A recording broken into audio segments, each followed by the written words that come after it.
Nah nanti dalam konsep upacara yang lebih besar disebut pancasabta, itu lintas kehidupan, lintas dimensi.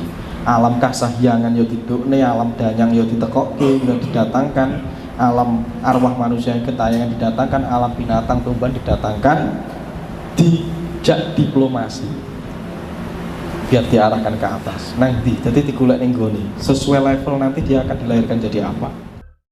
Nah nanti setelah itu leluhur ini tahu, karena ini sebuah kekayaan mahakarya kesadaran dan kecerdasan. Iki anak turunku nanti besok iki ya nek iso ngelakoni tirakat kaya aku untuk ngolah energi. Nek ora iki tak gawe nek praktis, tak gawani keris. Itu masalah ya. Karena biar dia itu tidak kelalen 24 jam. Karena kalau dia bercita-cita menjadi seorang pemimpin, nek ngegem kiai sengkelat, maka pulung yang diambil, sifat energi yang diambil adalah pendayagunaan potensi kepemimpinan. Maka menaruh itu di dalam pembangkitan dengan potensi yang dibangkitkan, maka kemungkinan hasil bisa jadi pemimpin itu iso kasembadan. Kira-kira begitu saja. Jadi enek engko brojol, enek apa sing untuk membantu orang kelahiran dan sebagainya, itu inisiasi sifat energi yang disifati dengan kehendak. Karena kita memiliki kesadaran untuk membentuk karakter dan sifat, atau dalam bahasa sejarah diwujudkan doa yang diwujudkan. Akhirnya itu saiki dipercaya sebagai ajimat atau jimat atau pegangan. Apa sih ajimat itu? Ajimat itu adalah membantu kita untuk meningkatkan fokus dan kemantapan. Nek jimate santri ya raja, karena dengan diberi raja dia yakin nek raja itu bertuah, kan? Tapi nek jimate kiai yo ngilmune dipraktekne, diamalke. Sebagaimana kita, jimate awake dhewe itu kesadaran kita, kesadaran berpikir dan merasa. Tapi ada sebagian orang yang masih belum bisa menggunakan kesadarannya, masih bersifat angin-anginan, terpengaruh oleh gelombang pikiran yang kesana kemari. Maka dia butuh pegangan atau disebut jimat. Yo ora apa-apa. Tapi jangan melekat kepada si jimat. Ketika Anda sudah bertumbuh dan sudah mulai mateng taraf berpikirnya, tidak gampang kemerungsung. Maka di Jawa, untuk membentuk sebuah ajimat atau membentuk rupa sansita rupa itu dibentuk namanya patung-patung. Nah patung itu lahir sebagai proses untuk melatih fokus. Karena golek Gusti iki angel. Apalagi kalau pikiran tidak fokus, angel. Maka dibikinkan patung. Patung itu untuk mengarahkan seluruh kesadaran jaga, berpikir dan merasa kepada patung agar tidak mikir ke sana kemari. Nanti lama-kelamaan akan lenyap, dari patung ini melebur menjadi sunya, ketiadaan atau kesadaran kita. Itu media saja sebenarnya. Bukan menyembah patung. Sebagaimana ajimat sama. Ketika Anda sudah bisa mampu menumbuhkan kesadaran dalam diri Anda, jimatnya kesadaran Anda itu, kaweruhe Anda itu. Sebagaimana nanti di res itu hampir-hampir mirip di situ. Terus ada menggunakan rupa-rupa kembang. Nah itu tulisan, itu juga kodifikasi energi. Nah keris itu bersifat lama, ya, bersifat lebih lama, hampir permanen. Kalau bunga dupa itu temporari, sesaat. Ya itu juga media. Itu kemampuan leluhur kita mewujudkan itu, karena leluhur tahu bahwa bunga itu mengandung daya-daya pembangkit. Ada aroma-aroma pembangkit. Kira-kira ngoten nggih? Ya. Nek sing urusan hati Anda meyakini apa, nek wong yakin wis rasa mbok ganggu, Pak. Wong yakin tuh wis gak iso diganggu. Sing penting elengke, nek wong yakin kuwi aja mbok ngelek liyane, aja maksa kerane, enggak boleh. Jangan dipaksakan ke orang. Karena itu prinsip hidup sosial, prinsip hidup tata krama itu pasti melanggar. Kalau Anda itu ngelek-ngelek, musuhi, maksa, itu sudah melanggar nas, karena Anda membuat keterpisahan. Anda merasa berbeda dari mereka. Kira-kira begitu. Mau dikafirnya ya ora apa-apa. Karena posisi kafir saya kepada yang mengkafirkan itu, bukan kepada Tuhan saya. Ngoten nggih? Ada lagi? Mungkin ada menambahkan atau sharing? Rekora, Mas Indra, mbaknya, ada. Tinggal berapa jam lagi?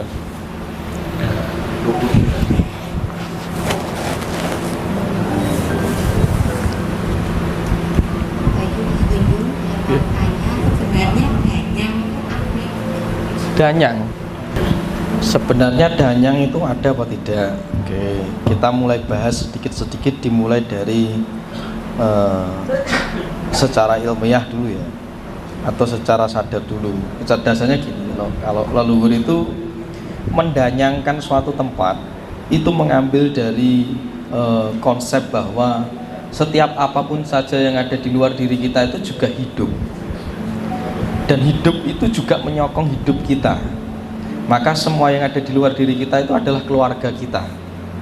Bahkan tetukulan, bahkan kotoran itu bagian dari kita. Maka orang Jawa menganggap itu keluarga. Makanya menamai pohon saja dinamai, keris dinamai. Dia tidak pernah menganggap itu hanya benda, tapi keluarga. Nah, konsep pedanyangan ini di era Jawa modern itu menurut saya adalah konsep untuk pelestarian alam. Jadi ketika ada suatu tempat atau spot-spot tempat yang bersih, yang digunakan untuk ritual, yang digunakan sebagai fungsi spiritual, seperti mata air, seperti pohon, itu disinyalir, dinyatakan ada danyangnya biar tidak dirusak. Oke.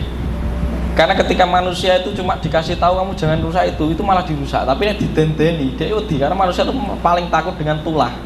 Tulah itu karena apa? Karena menganggap dirinya itu tidak mampu ketika menghadapi sesuatu yang tidak nyaman. Maka dikasih tahu itu. Nah, itu juga sebagai password bahwa ketika kita mau memasuki tempat area seperti itu, kita biar mau uluk salam, gedruk lemah, izin para dedanyang, kaki amung, nini amung ya, jadi digedruk. Itu password untuk mengaktifkan alam bawah sadar kita, agar kita tidak merasa ketakutan lagi, kira-kira gitu. Akhirnya kita bisa masuk tempat itu. Tapi bagi orang yang masih takut, mending nggak usah ke situ daripada mengotori tempat. Makanya ben mulai nah wedi. Dan nanti itu juga sebuah konsep pelestarian, gitu ya, konsep pelestarian. Tapi mungkin di Jawa yang lebih kuno, danyang itu sebuah entitas, sebuah makhluk, ya, entitas lah. Saya menyebut entitas.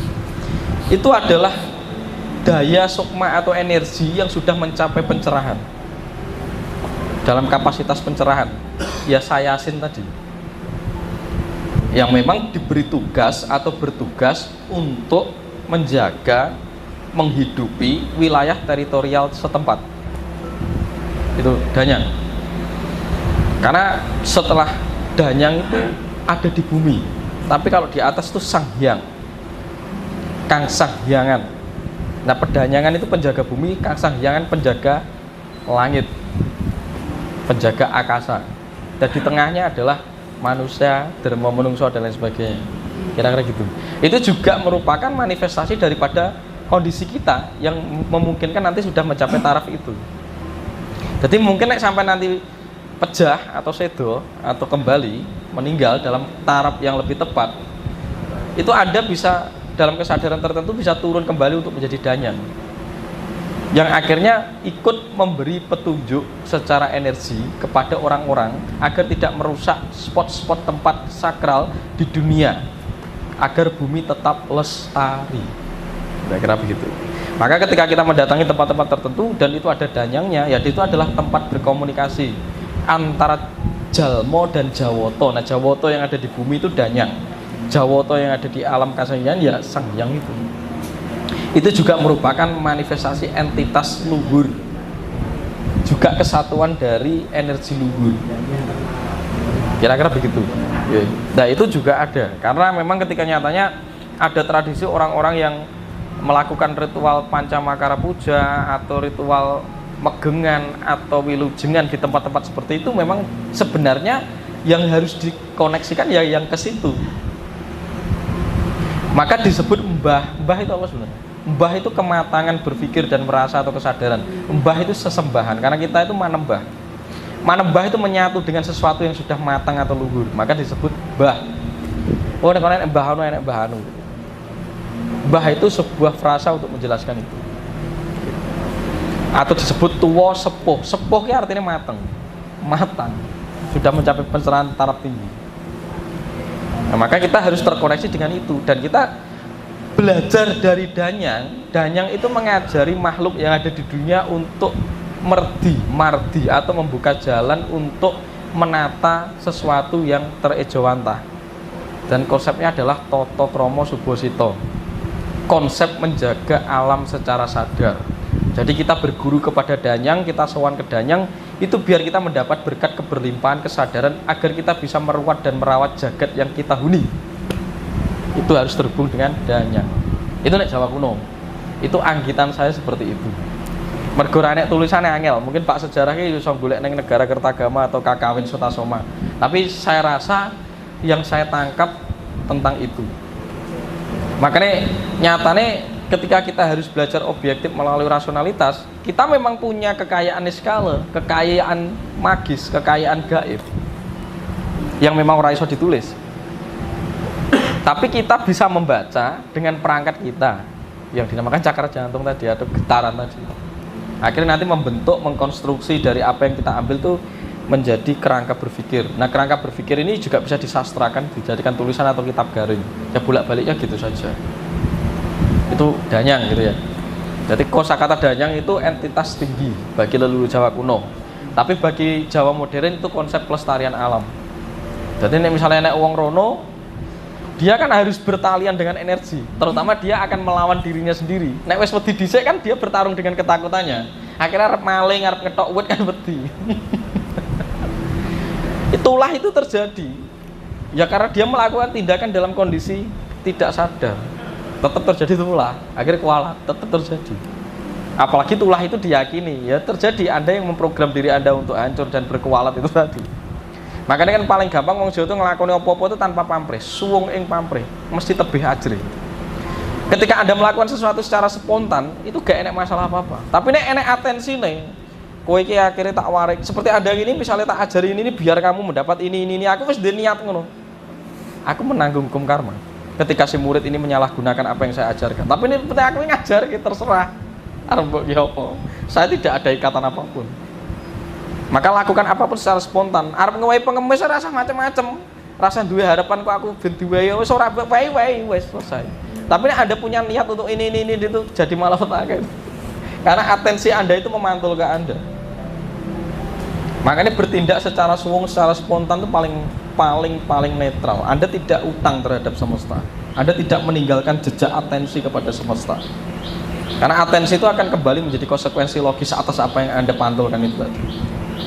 Jadi bedakan antara kebutuhan dan keinginan. Karena keinginan itu akan memberi impuls memori, akan memberi jejak agar kembali ke Anda. Tapi kalau kebutuhan itu jatah sesuai Anda. Semesta sudah menyediakan sebegitu presisi, adil dan berlimpah. Yang bikin kita kurang karena ada nafsu keserakan di dalam diri kita. Kira-kira begitu. Ya, gitu ya. Itu Danyang. Tengok ya. Itu Mas aku tanya. Terima kasih atas waktunya. Yang pertama terkait dengan tradisi entas-entas Mas Gunjung.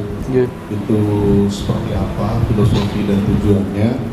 Dan yang kedua, saat meditasi pagi, siang, dan malam itu apakah kemudian energinya berbeda?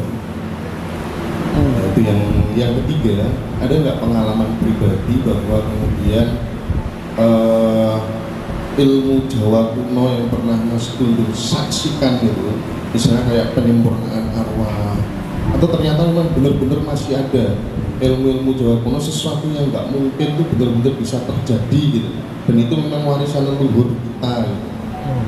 Karena sekarang kan banyak itu upaya-upaya untuk mematahkan bahwa itu sesuatu yang TBC, takhayul bid'ah khurafat. Jadi ini saya ingin bagaimana dari perspektif Mas Gunjung memandang hal itu. Terima kasih Mas Gunjung.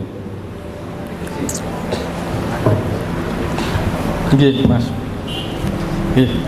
Jadi apa sih pangentas-entas? Ya, sejauh pemahaman saya karena turut menggali dan turut berpartisipasi kemarin sempat mengikuti pangentas-entas, saya merasakan sendiri, saya merasa hadir di sana.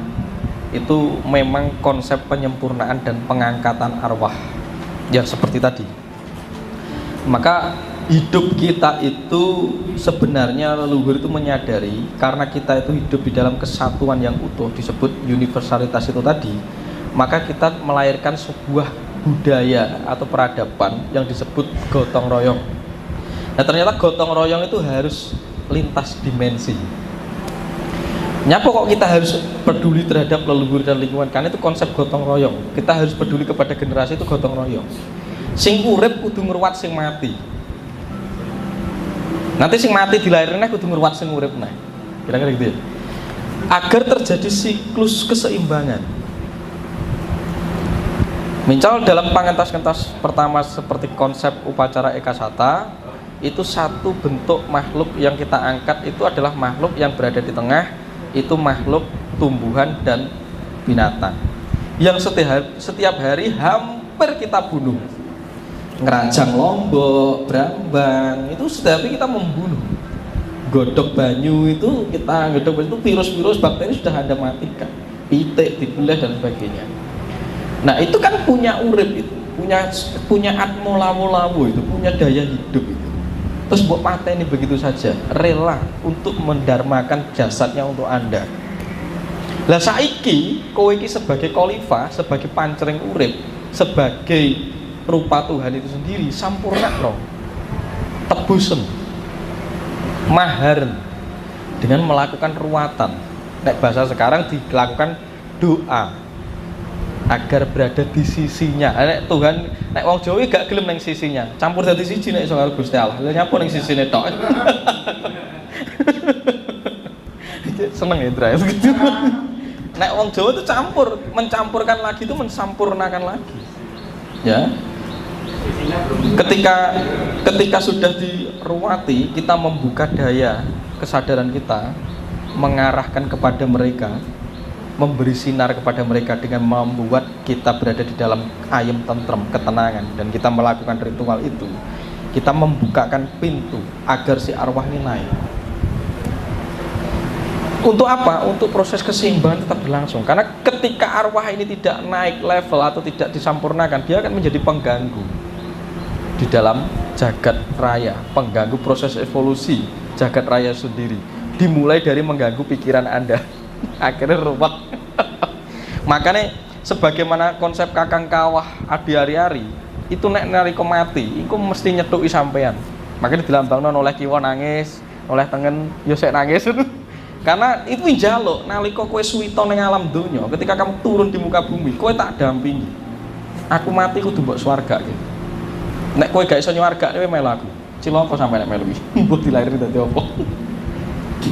Nah, itu nanti dalam ranah yang lebih tinggi bagi orang-orang yang masih terpanggil, tak buka nih lakon kuwi. Dadi nek mati ben roh arahe nyantu. Nah, di pengentas kita salah satunya itu.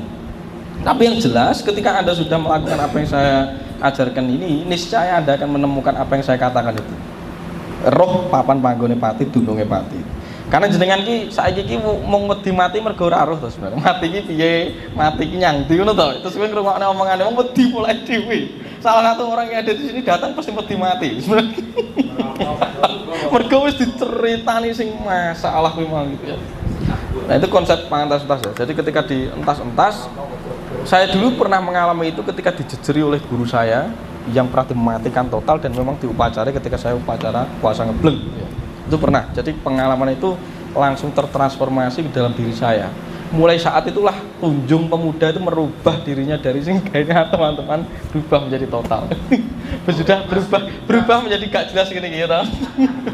Berubah jadi gak jelas terus sampai njaluk penjelasan ke saya. Saya ora jelas. Dihapusi. Oke. Jadi mungkin banyak sesepuh-sesepuh kita yang masih mengugemi teknik ruwat. Ruwat juga salah satu nanti dikembangkan adalah bentuk dari pengentas-entas karena melepaskan dan menyempurnakan. Nah nanti dalam konsep upacara yang lebih besar disebut pancasakta, itu lintas kehidupan, lintas dimensi. Alam kasahyangan yo didukne, alam danyang yo ditekokke, yo didatangkan, alam arwah manusia yang ketayangan didatangkan, alam binatang tumbuhan didatangkan, dijak diplomasi biar diarahkan ke atas nanti, jadi digolek ning gone sesuai level nanti dia akan dilahirkan jadi apa. Karena kita ini sedang memboyong proses kelahiran kembali. Nah kita ini menjadi partisipan itu namanya pengentas-entas ya. Jadi juga merupakan wujud dharma kita terhadap roh atau arwah yang sudah rela mematikan dirinya untuk proses evolusi pertumbuh kembangan kita. Pertumbuh kembangan pertama adalah pertumbuh kembangan jasad, karena jasad itu diperlukan jiwa untuk sekolah kesadaran di dalam hidup, maka si arwah ini juga akhirnya menyokong kesadaran terhadap kita, secara energi.